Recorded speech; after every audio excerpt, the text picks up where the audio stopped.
शीतकालीन सत्र का पहला दिन और वाम दल जो इतने भी घटक दल हैं वो विधानसभा के बाहर सरकार के खिलाफ विरोध प्रदर्शन कर रहे हैं। संविधान विरोधी सवर्ण आरक्षण रद्द करो, संदीप सौरभ हाथ में बैनर लेके खड़े हैं। वहीं बलात्कारियों की संरक्षक भाजपा शर्म करो। मनोज मंजिल की बात करें तो न्यायिक प्रणाली की स्वच्छता पर हमला बंद करो। तो तमाम जो वाम दल के विधायक हैं वो सरकार को घेरने में हैं और जो विभिन्न मुद्दा हैं उन मुद्दों के साथ सरकार के ऊपर हमलावर हैं। दलितों पिछड़ों का आरक्षण बढ़ाने का प्रस्ताव पारित करो, उन्माद उत्पाद की ताकतों पर लगाम लगाओ। तो तमाम जो मुद्दे हैं उन मुद्दों के साथ जो वाम दल के विधायक हैं वो खड़े हैं। इनसे जानेंगे कि आखिर सरकार को समर्थन देकर अब क्या मांग कर रहे हैं।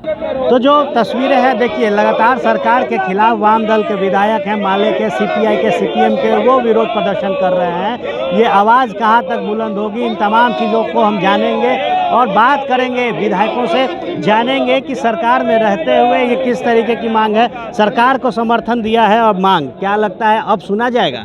हम लोग ये मांग कर रहे हैं कि बिहार के भीतर और समूचे देश के भीतर एनआईए के मार्फत से जिस तरीके से मुसलमानों को आतंकित किया जा रहा है, उनको अरेस्ट किया जा रहा है, रात बेरात जा करके बगैर कोई ठोस सबूत के आप लोगों को गिरफ्तार करके दहशत फैला रहे हैं, ये तमाशा बिहार में बंद हो। एक तो हम लोग की ये सीधी सीधी मांग है। दूसरी बात हम लोग कर रहे हैं कि जजों की जो नियुक्ति है उसमें हाई कोर्ट और सुप्रीम कोर्ट के जो जजों की नियुक्ति है उसमें आरक्षण की प्रणाली को लागू किया जाए। और केंद्र सरकार जो चाह रही है कि जजों की नियुक्ति को एक आयोग से जोड़ करके, आयोग को अपने कब्जे में करके जजों को भी अपने कब्जे में कर लेंगे और जो देश के अंदर बचा खुचा लोकतंत्र है उसके समझिए कि उसको भी ख़त्म कर देना हम ये लोग चाहते हैं, उस पर तत्काल रोक लगना चाहिए। ये हमारी मांग है। देखिए, संदीप सौरभ थे हमारे साथ, अजीत कुशवाहा जी। अजीत जी, एक महागठबंधन का स्वरूप तय हुआ है, कितनी बड़ी चुनौती सदन के अंदर रहेगी अपनी बातों को रखने में? नहीं, बिल्कुल।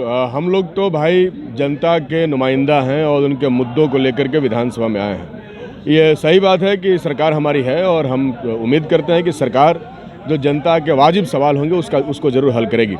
लेकिन हमारी जो जिम्मेदारी है वो जिम्मेदारी है कि सरकार चाहे हमारी हो या किसी की हो, जनता के सवाल तो पूछने ही पड़ेंगे, तभी तो सरकार हल करेगी। सवाल की बात आप कर रहे हैं, देखा गया है, आप लोग लगातार क्षेत्र में घूमते हैं, कई जगहों पर विरोध हो जा रहा है कि आप सरकार में होते हुए भी काम नहीं करवा पा रहे। नहीं, ऐसा कहीं विरोध नहीं हो रहा है, बल्कि जनता तो उम्मीद हम लोगों से रखी है कि हम लोग सवाल उठाएंगे और सरकार उस सवाल को हल करेगी। अच्छा, अफसरशाही को लेकर कई दफ़े आप लोगों ने सदन में भी आवाज़ उठाया, सड़क पर भी उठाया। अफसरशाही क्या खत्म हो रही है इस नए सरकार में? अभी तक तो अफसरशाही खत्म नहीं हुई है, ये सच्चाई है।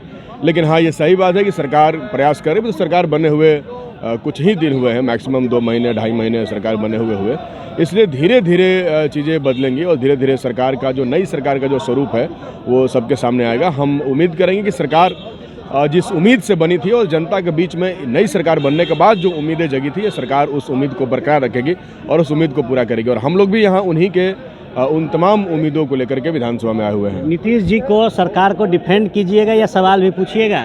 सवाल तो पूछ ही रहे हैं ना, सवाल तो पूछेंगे। गरीबों के घर पे हाई कोर्ट के आदेश के बाद बुलडोजर चलाया जा रहा है, ये हमारा सवाल रहेगा।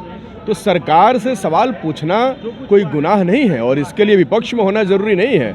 हम तो मंत्री सरकार होता है ना, एमएलए सरकार नहीं होता, ये आप समझिए।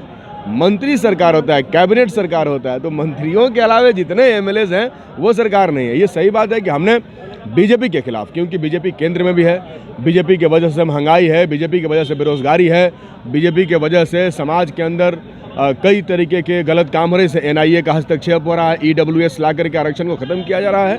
तो उस बीजेपी से बिहार को बचाने के लिए हमने नई सरकार का गठन किया है। इसका मतलब ये नहीं है कि हम जनता के सवाल नहीं पूछेंगे, बल्कि जनता का सवाल पूछेंगे और मजबूती के साथ जिस तेवर में पहले पूछते थे हम आज भी उसी तेवर में पूछेंगे। सिर्फ सरकार बदला है, अंदाज नहीं, तेवर वही रहेंगे। सवालों का बौछार नीतीश सरकार से होता रहेगा। माले के 2 विधायकों को हम आपको सुना रहे थे। कैमरा सहयोगी डब्लू के साथ फर्स्ट बिहार के लिए आर्यन, पटना।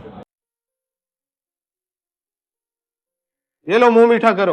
आज मैंने अपना जॉब छोड़ दिया, अब हम पूर्णिया वापस जाएंगे। जॉब छोड़ दिया है? मतलब ये घर कैसे चलेगा? हम करेंगे क्या? और माँ बाबूजी क्या बोलेंगे? इसलिए मैं एक और मिठाई का डब्बा लाया। अपने बिजनेस के लिए लोन अप्रूव हो गया।